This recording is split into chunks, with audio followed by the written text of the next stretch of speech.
Okey, bismillahirrahmanirrahim. Assalamualaikum. Okey, kita berjumpa lagi dalam kelas Reka Bentuk dan Teknologi RPT untuk tahun 5 Dinamik. Okey ya, dan pada minggu ini kita terpaksa bersiaran secara maya. Kita melakukan PDPR di rumah disebabkan kes COVID-19 yang semakin meningkat ya. Kita akan teruskan dengan pembelajaran kita hari ini iaitu unit 3 Reka Bentuk Pengaturcaraan. Okey, untuk standard kandungan pada minggu ini 6.3 Asas Reka Bentuk Pengaturcaraan dan standard pembelajaran 6.3.2 Menguraikan struktur kawalan pilihan dan ulangan dalam algoritma. Dan objektif pembelajaran kita pada minggu ini pada akhir pembelajaran murid dapat menghuraikan struktur kawalan pilihan dan ulangan dalam algoritma. Okey, pada hari ini kita cuma akan fokus kepada dua topik saja, iaitu struktur kawalan pilihan dan struktur kawalan ulangan.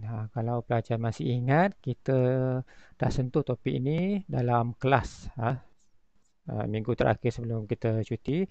Dan mungkin tajuk ini agak rumit sikit sebab kita nak faham tentang konsep arahan dan juga cara hendak menulis coding.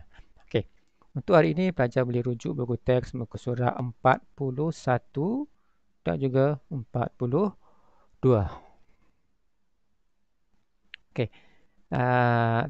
Lihat dalam buku teks muka surat 41, kita cuba hendak meneliti struktur kawalan pilihan dan kita akan tengok set arahan yang ada dalam buku teks ini. Okey, dalam buku teks ini kita ambil contoh. Okey, kita nak baca dulu set arahan contoh struktur kawalan pilihan. Okey, Jonis mengajar Alia proses untuk meminjam buku. Alia perlu masuk melalui pintu hadapan perpustakaan dan mencari buku yang dikehendaki. Apabila telah menjumpai buku tersebut, Alia perlu membawa buku berkenaan ke kaunter untuk dipinjam sebelum keluar dari perpustakaan. Okey, kita boleh anggap bahawa itu adalah set arahan. Cuma set arahan tu dia dalam bentuk ayat yang panjang. Jadi kita nak permudahkan set arahan tersebut dan kita perlu tukarkan arahan di atas ini ke bentuk pseudocode dan juga catat alih. Tapi hari ini catat alih kita tak sentuh, kita hanya akan sentuh pada pseudocode. Bagaimana cara kita nak memudahkan set arahan yang panjang tu menjadi pendek? Okey. Dalam buku teks 41 ada dinyatakan contohnya. Okey, ini adalah contoh bagaimana kita hendak menulis pseudocode. Sebutan yang pasti cikgu tak pastilah pseudocode ke pseudocode ke. Tapi itulah dia punya ejaan tu kena betul lah. Okey. So, ini contoh dia. Okey, dalam pseudocode ni apa yang penting adalah cara hendak menulisnya. Okey. Di sini pelajar boleh lihat Okey. Ciri-ciri yang ada dalam dalam hendak menulis pseudocode ni, okey, dia akan ada perkataan mula dan akhir sekali adalah perkataan tamat. Okey. Dan dalam di antara mula tamat ni, ini adalah dia panggil proses. Okey, masuk ini adalah input, keluar ini adalah output. Dan ini adalah prosesnya. Okey, so ini yang kita kena tulis berdasarkan arahan dia. Inilah dia punya cara ni. Ada benda ni, ada benda ni. Lepas tu arahan dia, dia punya proses. Okey, ini semua adalah proses. Okey. Berdasarkan arahan yang di atas tu, okey, kita nak pemudahkan. Okey, mula. Okey, masuk ke dalam perpustakaan. Cari buku yang dikehendaki. Jika buku dijumpai, maka pergi ke kaunter untuk dipinjam. Tamat jika keluar dari perpustakaan. Okey, kalau kita nak kenal pasti ini adalah set arahan struktur kawalan pilihan ataupun struktur kawalan ulangan, biasanya kita boleh tengok kalau ada perkataan jika dalam uh, apa dalam CRH ni, biasanya ini adalah struktur kawalan pilihan. Sebab struktur kawalan pilihan biasanya menggunakan perkataan jika di dalam pseudocode. Maksudnya jika ni kita boleh membuat pilihan. Okey, masuk ke dalam perpustakaan, cari buku yang dikehendaki jika buku dijumpai. Dan mungkin ada situasi buku tu tidak dijumpai. Jadi ada dua situasi, maksudnya ada dua pilihan. Okey. So kita tengok contoh lain. Okey, ini contoh struktur kawalan pilihan. Okey. Saya hendak membasuh air coklat panas. Hendak masukkan susu ataupun tidak. Okey. Jadi kita transferkan arahan ringkas ini ke dalam bentuk pseudocode. Ini dia. So, mula tamat ni memang kena ada. Okey, mula. Okey, masak air. Masukkan serbuk coklat ke dalam cawan. Tuangkan air panas ke dalam cawan. Jika mahu susu, maka tambahkan sedikit susu. Tamat. Jika kacau air dan tamat. Kita tengok jika. Maksudnya, kita ada pilihan. Kalau kita hendak masukkan susu, kita masukkan susu. Kalau kita tidak masukkan susu, maksudnya kita akan skip arah ni, dia akan terus pergi ke sini. Maksudnya jika ni, dia akan terus ke sini. Okay. Kalau kita tengok dalam carta ahli, kita akan nampak lebih jelas lah. Sebab kita tak sentuh carta ahli hari ini, kita hanya fokus kepada pseudocode. Yang penting, pelajar tahu bagaimana cara hendak menulis pseudocode. Ini contoh dia. Mula, tamat, ini semua bergantung kepada arahan. Okay. Ini adalah struktur kawalan pilihan. Okay, contoh aplikasi yang menggunakan struktur kawalan pilihan adalah mesin layan diri. Di mana kita akan memasukkan sejumlah wang mengikut harga barang tu dan kita boleh membuat pilihan mengikut kehendak kita. Contohlah kalau kita nak guna mesin yang ada air kotak, air Pepsi ke, Cola ke, Milo. Okay, jadi kita masukkan duit dan kita ada pilihan. Jika kita nak Milo, tekan Milo. Kalau kita tak nak Milo, kita boleh tekan Nescafe. So tekan je dia akan keluar. Bila air tu keluar je ke bawah, maksudnya prosesnya sudah tamat. Mula masukkan shilling, dia akan proses, akhir sekali tamat apabila air itu sudah jatuh ke bawah dan kita ambil.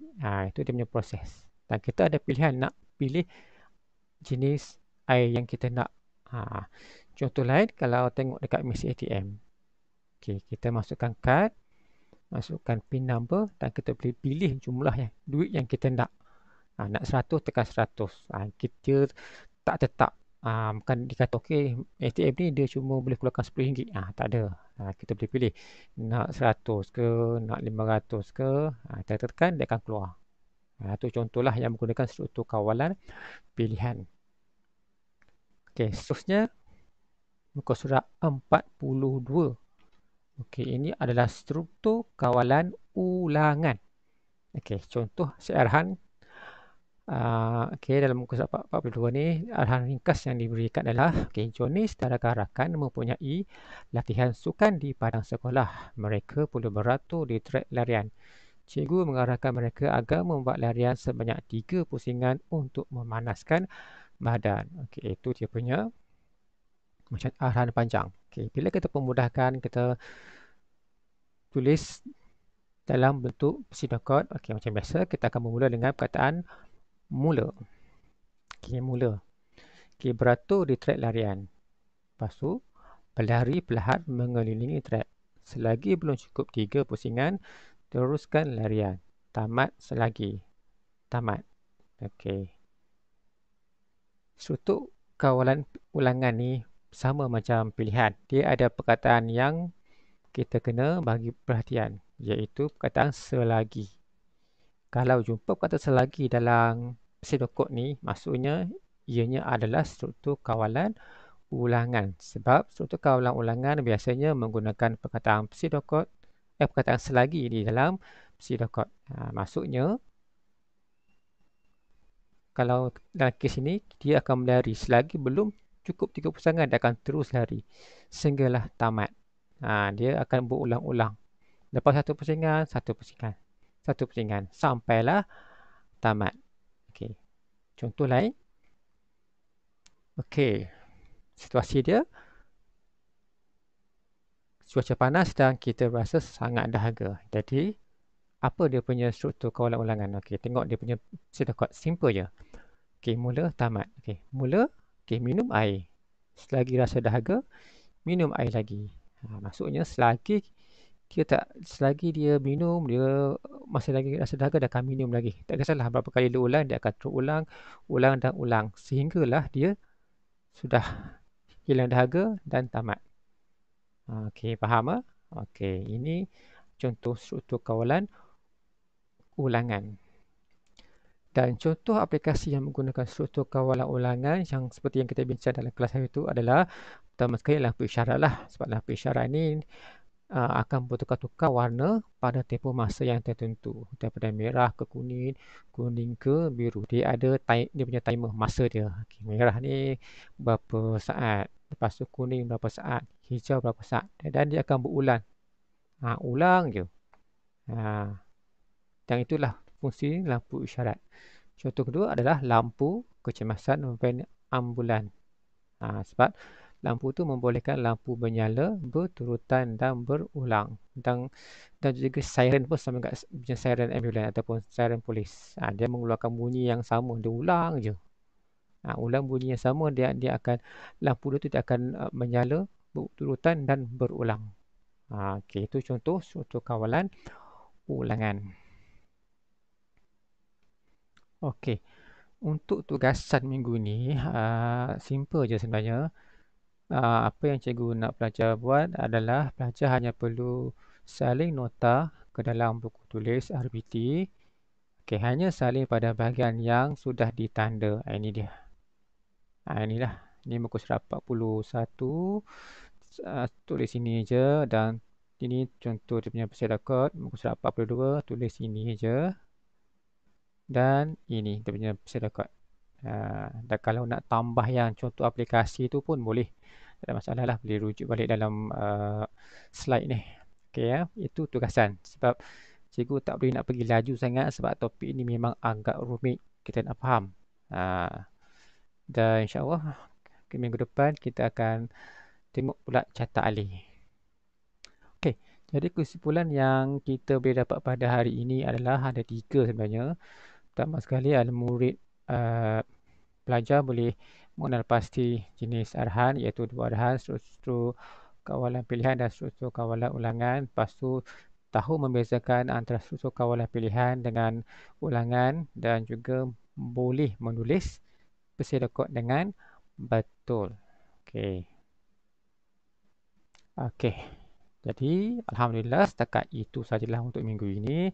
Kita cuma fokus pada 2 benda je iaitu struktur kawalan pilihan dan juga struktur kawalan ulangan dan cara hendak menulis pseudocode berdasarkan set arahan yang telah diberikan. Tapi tak apa, nanti ada masa cikgu akan bagi latihan tentang cara hendak membina kod ni, pseudocode ni. Jadi kita kena mahirkan dia punya cara nak menulis, baru kita senang nanti kita nak nak buat coding. Okey. Okey, cikgu rasa sampai di sini saja untuk minggu ini. InsyaAllah kita jumpa lagi minggu depan dalam pada hari yang sama pada minggu depan. Jadi jumpa lagi minggu depan. Assalamualaikum.